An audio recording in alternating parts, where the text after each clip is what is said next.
this year at E3, it's you know, it's the Natal, it's the PS3 Move, it's these motion control all-in-one entertainment experiences that I think that developers are looking at and are starting to play around with, because it's just such a new tech, and Natal is not even out yet. So it'll be really interesting to see where people are going to take that.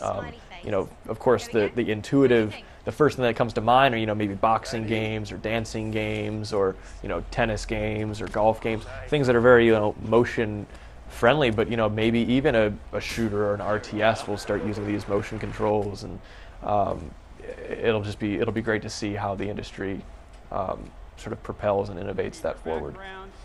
Light blue.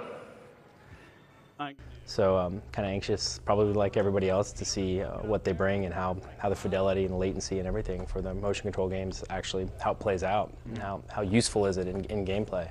The big thing to me is, you know, obviously everyone's moving to online. Everyone's talking about how they can make online something of their own. You have the great social games, you have the Zyngas, you have the Facebook games, as well as you have the much more casual offerings that you know, pretty much every publisher is doing.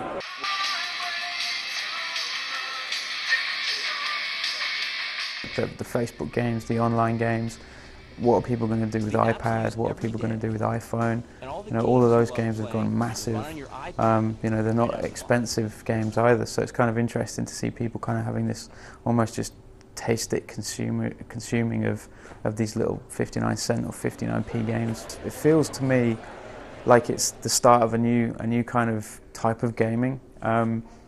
And it feels like it's going to be here to stay. It doesn't feel like it's going to be something that's going to go away. So I think it's breaking down those boundaries a little bit, because I think a lot of these people don't see that kind of, oh, this is geeky anymore, because you know, games aren't and haven't been for a long time, or certainly I suppose they are, but they're not as much. And I guess that's what has broken it down a little bit for them. I think that's the most exciting thing about this year's E3 as well as last year's, is that it's not all fantasy, it's not all superheroes. There's contemporary games that are moving into online.